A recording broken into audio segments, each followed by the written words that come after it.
Kopral dari media Pena Bersayap. Pemirsa, saat ini saya ada di daerah Pakuan Regensi, di daerah Manukan, Surabaya. Nah, pada siang hari ini saya akan berbincang-bincang dengan salah satu ibu yang juga nantinya bisa menjadi inspirasi buat pemirsa semua di rumah.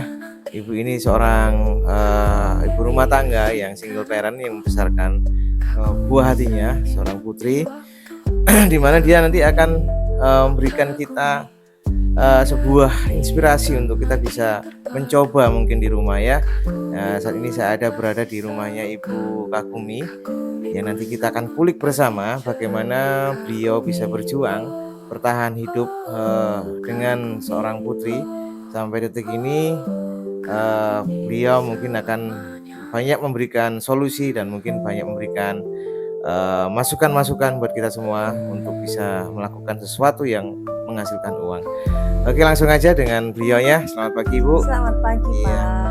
Bu, ini kan kemarin saya melihat medsos ya, di TikTok, di Instagram. Saya lihat kontennya Ibu juga ada di situ. Saya tertarik ini. Tertariknya kenapa? Saya melihat itu adalah sebuah sebuah usaha tapi unik ya. Kenapa saya bilang unik? Ibu di situ memperkenalkan sebuah usaha merajut, betul ya? Betul. Nah, setahu saya nih Bu, merajut ini kan sebuah istilahnya keterampilan tangan ya, yang mungkin sudah enggak lagi dilakukan oleh ibu-ibu khususnya atau wanita ya di zaman modern saat ini. Sedangkan ibu ini kan kembali menggiatkan kegiatan untuk merajut ini sehingga menghasilkan sebuah sebuah prestasi atau sebuah benda yang mungkin bisa menghasilkan uang, demikian ya. Boleh cerita Bu, ini gimana awal mulanya Ibu tertarik dengan hal merajut ini? Silakan. Saya tertarik dengan merajut ini semenjak 4 tahun lalu. Jadi sekarang kan semua serba digital, semua serba cepat, semua serba terburu-buru. Jadi sebenarnya usaha ini ajakan untuk para wanita ataupun buat bapak-bapak, kakak-kakak yang mau sedikit slow, mau sedikit santai, mau sedikit menanggapi hingar-bingarnya dunia itu dengan lebih ke sesuatu yang natural. Jadi sesuatu yang membuat warisan nenek moyang kita dulu itu adalah sesuatu yang menyenangkan. Jadi saya ingin memperkenalkan budaya sebenarnya untuk generasi-generasi berikutnya. Pemirsa perlu ketahui ya, Ibu Kagumi ini kalau mungkin lihat di kontennya di medsos juga bisa lihat nanti bersama-sama, dan nanti juga saya akan tayangkan video bagaimana beliau melakukan rajutan-rajutan itu. Dan perlu diketahui bahwa mungkin kelihatannya simpel, mungkin sudah kelewat usur ya, itu kan keterampilan zaman dulu ya. Tapi jangan salah pemirsa, nilai dari sebuah keterampilan ini wow, luar biasa, fantastis. Harganya pun juga nggak receh-receh begitu ya Bu Agumi ya, cukup lumayan. Dan itu bisa dilihat dari nanti kalau kita ini contohnya, kalau kita bisa lihat nih salah contoh hasil rajutannya beliau yang saat ini sudah mulai dipasarkan melalui media sosial gitu ya, dan banyak peminatnya loh, jangan salah. Nah, nanti juga akan kita belajar bersama-sama dari video yang saya akan tampilkan di acara podcast pada siang hari ini, bagaimana awal dari sebuah benang seperti ini bisa menjadi sebuah buah karya yang menghasilkan nilai ya untuk kita semua. Nah Bu, juga saya lihat dari mungkin dari di medsosnya Ibu, di story WA saya baca itu ada sebuah kata-kata bahwa merajut itu sebuah hal yang bisa membuat terapi. Nah ini saya istilahnya bertanya-tanya gitu loh. Yang dimaksud dengan terapi ini seperti apa ya Bu? Kok saya agak sedikit tertarik dengan kata-kata ini nih. Mungkin bisa dijelaskan Bu Agumi. Jadi merajut itu itu untuk terapi jiwa sebenarnya. Jadi menurut saya pribadi, merajut itu melatih motorik, melatih motorik otot-otot kita. Jadi gerakan tangan itu harus berimbang dengan apa yang kita pikirkan, ide-ide yang kita munculkan di satu project itu gitu. Jadi merajut ini perlu ketelitian, fokus. Jadi kalau misalnya gerakan itu salah dan ngambil benangnya salah, itu pun juga harus dibongkar sampai menghasilkan sesuatu yang benar-benar pas dengan projectnya. Jadi merajut untuk terapi jiwa itu apa? Merajut itu untuk membuat kita rileks sebenarnya.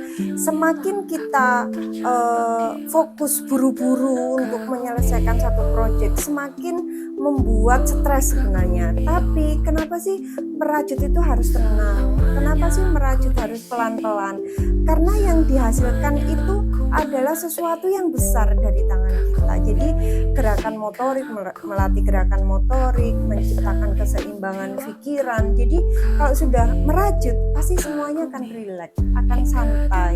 Itu yang menghasilkan karya yang besar. Dan jangan salah Pak Rifki, sekarang ini kan model tas rajutan itu kan banyak banget. Jadi dari generasi muda sampai yang generasi tua itu semuanya mau belajar. Di saat dunia yang serba cepat, banyak sekali yang di sini untuk belajar merajut itu mau kembali ke sesuatu yang natural.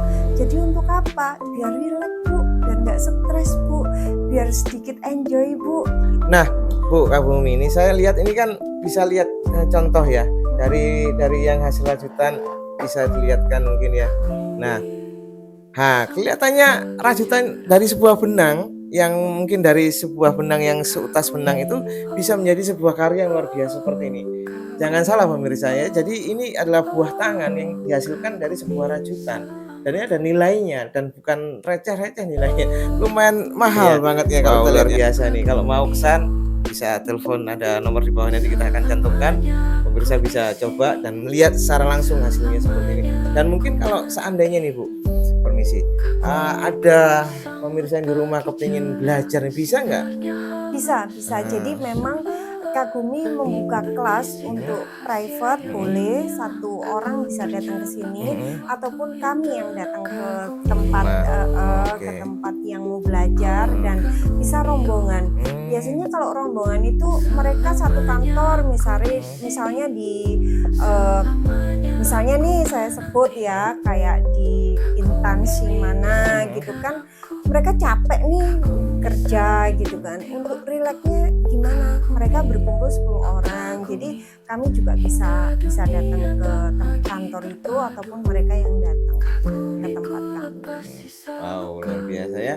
Jadi ada lesnya juga, ada kepengen belajar silakan nanti bisa menghubungi kami, ada nomor nanti kita akan cantumkan di siaran ini. Nah, pemirsa juga bisa sambil belajar mungkin di waktu senggang gitu ya. Boleh. Selesai kantor atau jam istirahat bagaimana, bisa secara kolektif gitu ya, istilahnya bareng-bareng gitu ya dengan teman kantor atau mungkin teman-teman permainan dan sebagainya. Oke pemirsa, juga kita tahu bahwa perjuangan Ibu Kagumi ini luar biasa ya, bukan cuma sekedar rajutan yang mungkin kelihatannya sepele tapi menghasilkan sebuah uang. Tapi yang saya lihat kemarin di medsosnya Ibu ini ternyata Bu Kagumi ini penulis ya, penulis sebuah buku, dan buku ini cukup kemarin saya lihat cukup laris terjual juga ya. Boleh tahu bukunya apa Bu? Ku Lepas Sisa Luka. Jadi judul bukunya Ku Lepas Sisa Luka. Memang buku itu saya tulis di saat kehidupan saya benar-benar di titik nadir ya, ujian hidup yang begitu luar biasa. Saya menuangkan dan mengobati juga, itu sebenarnya obat juga sih, menulis itu mengobati hati, mengobati jiwa saya melalui tulisan. Jadi buku itu tercipta di saat benar-benar titik hidup saya yang paling rendah. Luar biasa ya. menginspirasi sekali pemirsa ya. Selain pengusaha dan juga seorang penulis buku ternyata. Di akhir kata nih Bu Kagumi ya, sebelum kita pisah, ada nggak harapan atau mungkin pesan-pesan Ibu buat pemirsa di rumah yang mungkin lagi nonton channel ini, dengan apa yang sudah Ibu jalani? Mungkin ada sebuah kata-kata inspirasi atau mungkin pesan khusus buat pemirsa di rumah. Silakan. Ya, jadi benang itu banyak warna. Begitupun dengan hidup kita, pasti banyak sekali warna. Setiap simpul dari apa yang kita rajut adalah harapan, seperti kita selalu mengharap hal baik dari Tuhan. Jadi jangan takut memulai sesuatu meski terlihat biasa, tapi kalau sudah dikerjakan dengan hati yang tulus, dengan keinginan yang kuat, pasti akan menghasilkan mahakarya yang besar.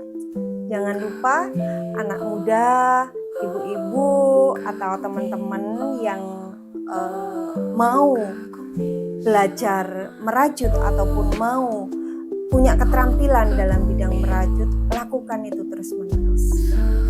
Wow, luar biasa menurut saya. Sebuah inspirasi yang mungkin bisa menggugah hati kita untuk bisa memulai sesuatu yang baru. Tidak harus perempuan ya, laki-laki bisa ya. Nah itu. Oke, demikian laporan saya, Rizky Kopral dari Pakuan Regensi Manukan Surabaya bersama dengan Ibu Kagumi. Wassalamualaikum warahmatullahi wabarakatuh. Selamat siang.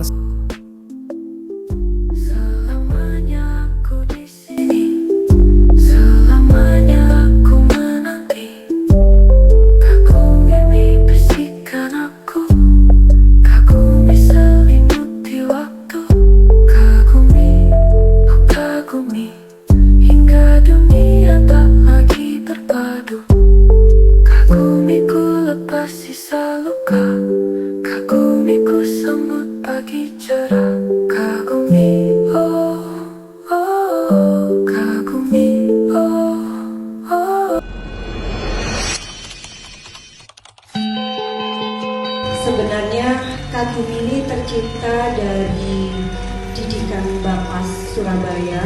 Kalau melihat dari semangatnya Mbak Kagumi, saya yakin tidak hanya menjadi seorang penulis, tapi mungkin bisa ada usaha lain yang mungkin ya.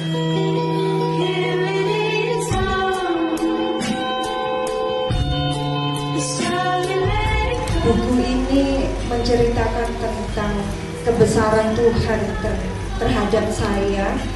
Saya 2 tahun di rutan Porong itu sekitar ada kalau 2 lusin ya, buku harian itu. Tapi khusus buat saya tulis Kagumi itu saya habis 7.